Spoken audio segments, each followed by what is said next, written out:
The first stone came through Obinna's window on a Tuesday night. It didn't shatter the glass completely, just cracked it in a starburst pattern that caught the morning light like a frozen scream.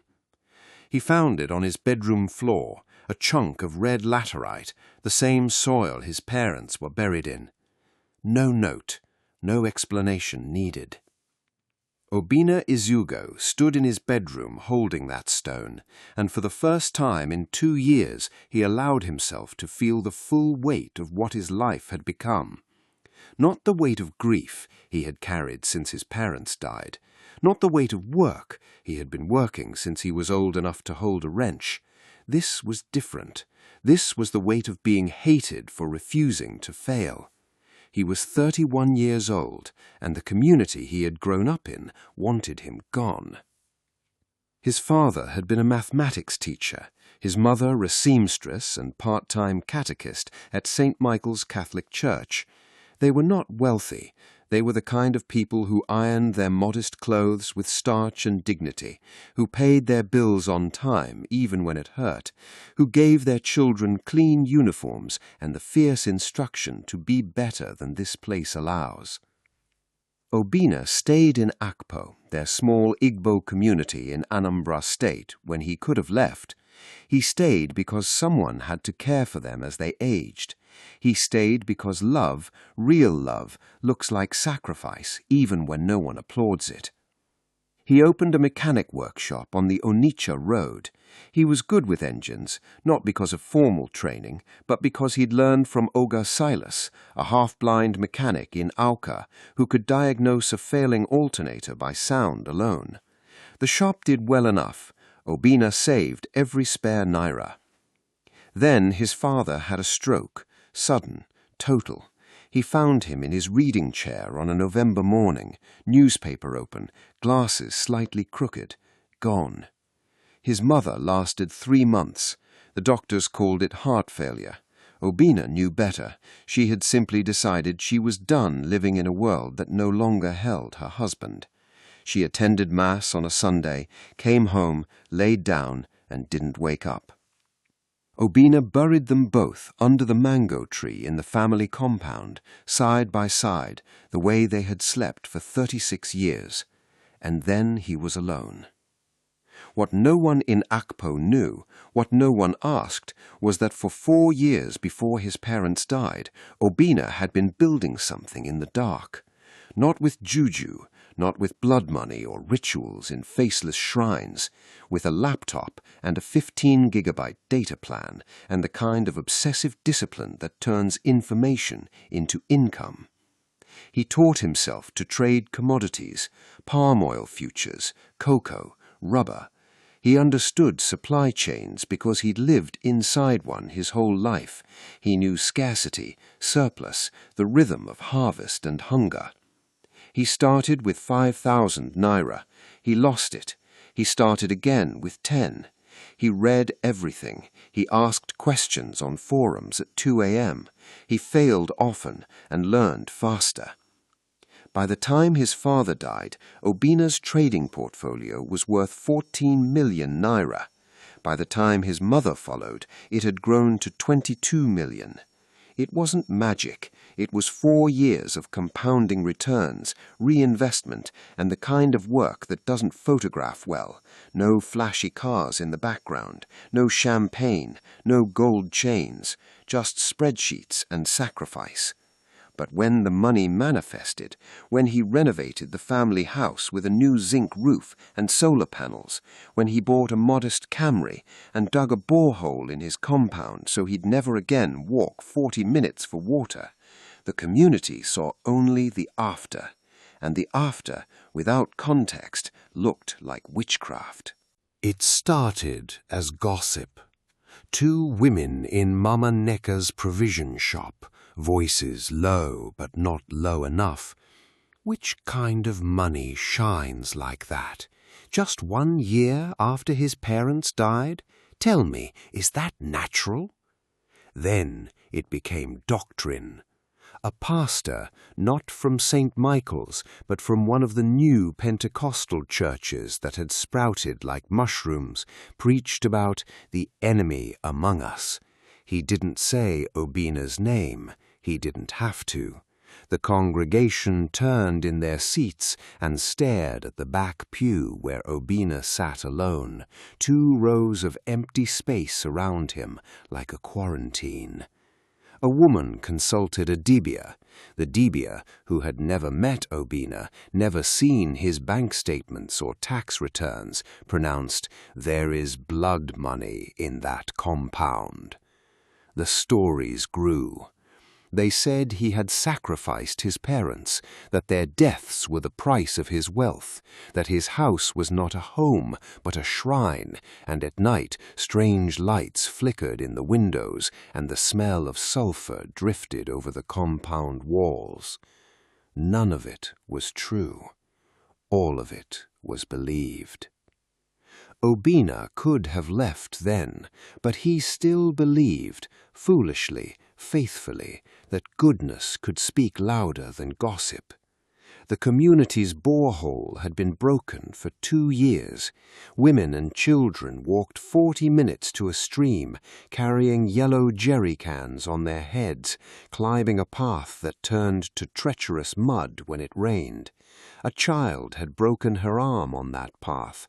An old woman had fallen and lain there for hours. Obinna went to the Igbo with a proposal. He would fund a new borehole.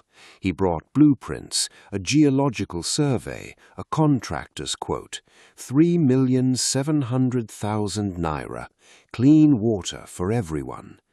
The Igbo listened. Then the Council of Elders was summoned.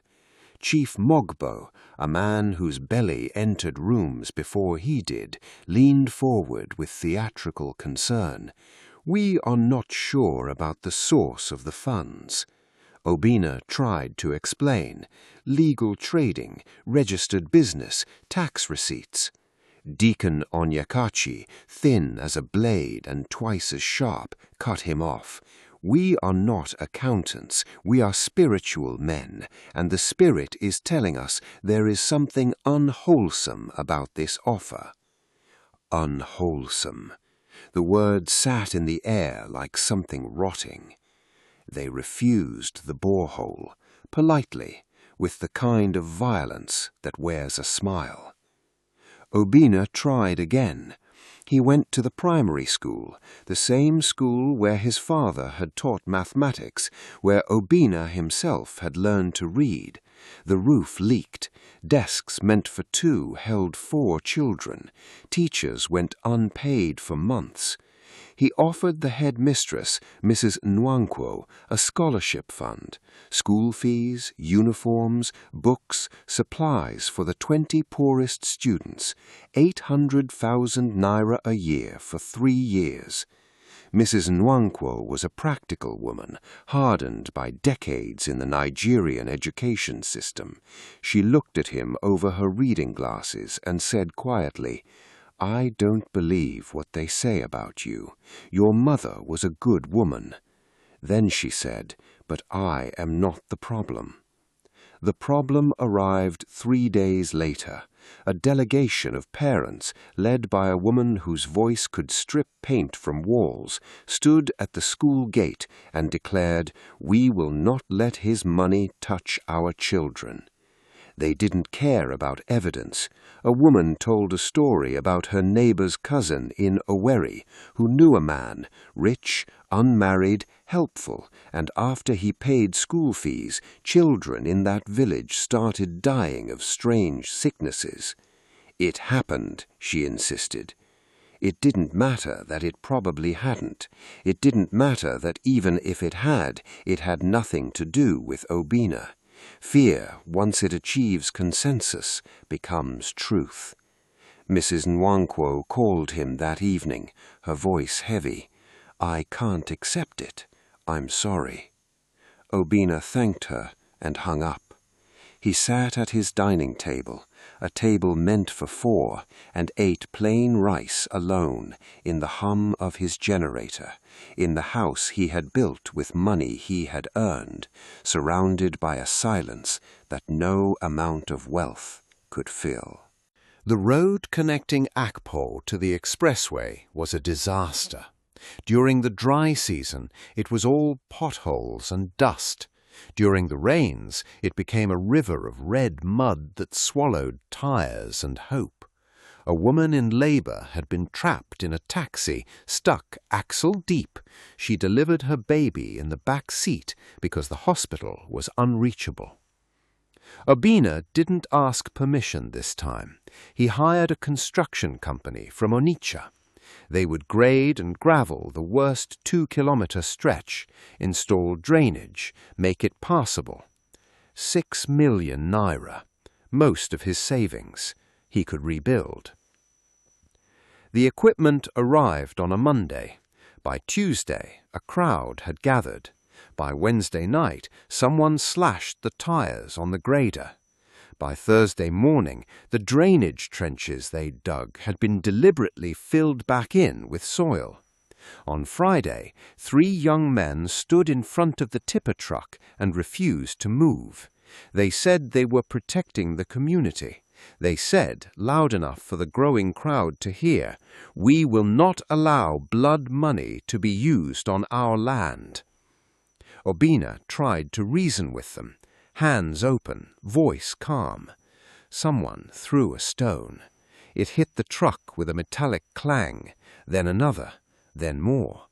The workers fled. The foreman called that night, "Oga, we're pulling out. We can't come back."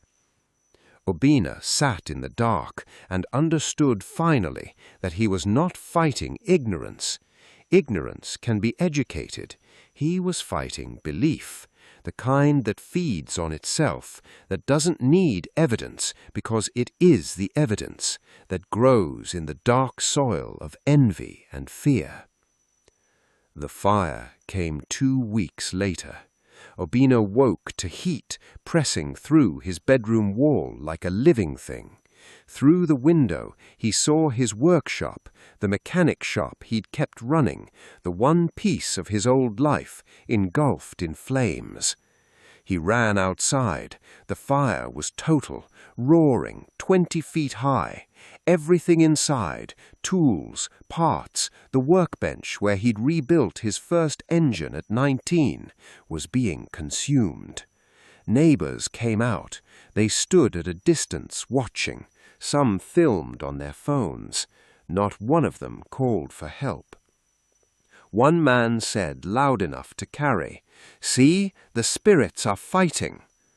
Obinna stood in his compound and watched his past burn, and something inside him, something that had bent and bent and bent under the weight of their suspicion, finally, cleanly, broke. Not into anger, into clarity. I don't have to prove anything to them. His sister Chisom called the next day. She had heard about the fire. "Come to Onitsha," she said, "or go to Lagos, go anywhere. You don't owe them anything." "This is home," he said, but the word felt hollow. "Home is where people know you," Chisom replied. "Those people don't know you. They've decided you're something you're not, and nothing will change that. You could show them every bank statement, every trade receipt, every tax return. You could bring 100 pastors. It wouldn't matter, because it was never about the truth." "Then what is it about?" "It's about the fact that you made it and they didn't. You were supposed to suffer. You were supposed to come begging. Instead, you succeeded, and that's unforgivable. So they made you a monster, because if you're not a monster, then they have to ask themselves why they're still struggling, and that question is too heavy." Obinna was quiet for a long time. Then he said, "I'm right." He spent 2 weeks settling his affairs. He transferred the house deed to Chisom. He sold the burned-out workshop plot to a man from Nyewi who asked no questions. He visited his parents' graves one last time. They were well kept. He had made sure of that. Fresh flowers, trimmed grass, clean headstones under the mango tree. He stood there and said, "I'm sorry."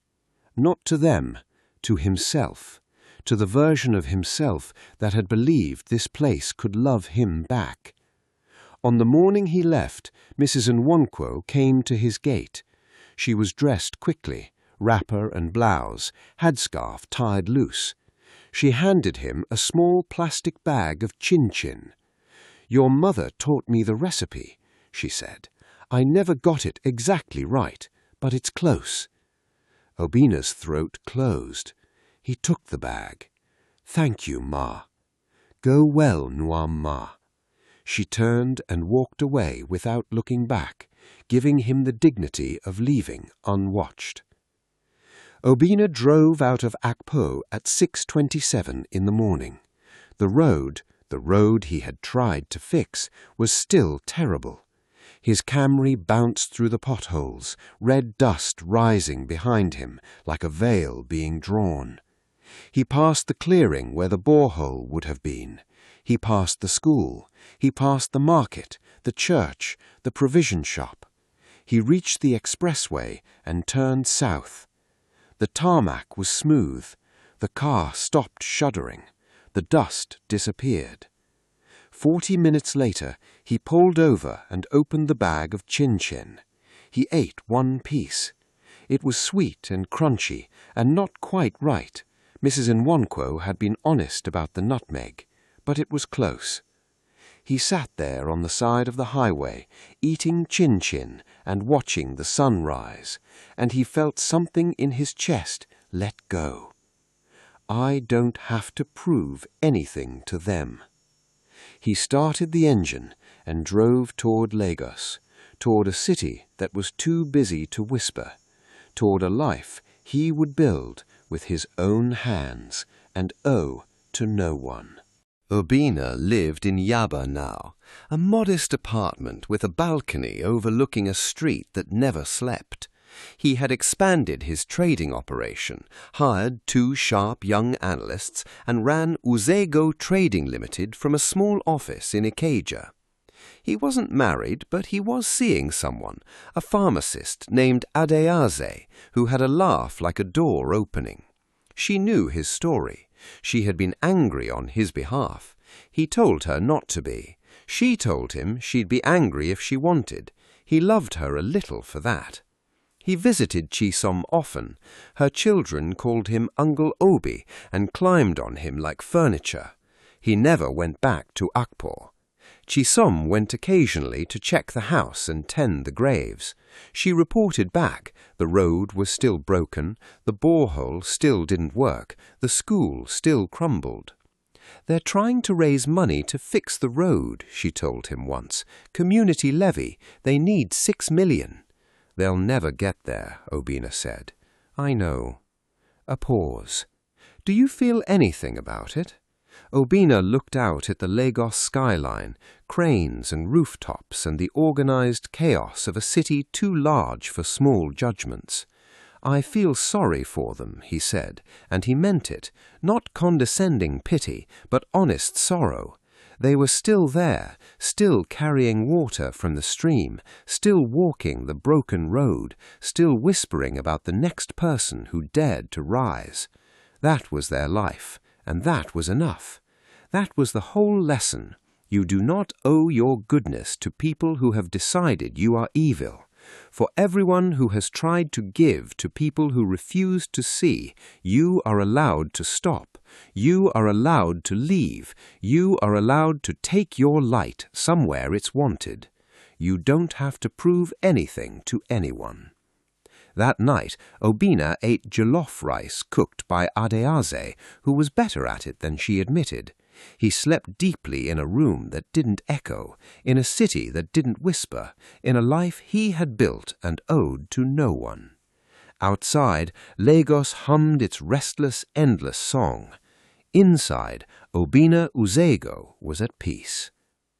If this story touched you, you're not alone. Have you ever felt misunderstood by people who should have known you better? Tell us in the comments. And remember, your peace matters more than their approval. Subscribe for more stories that speak to the truth we don't always say out loud.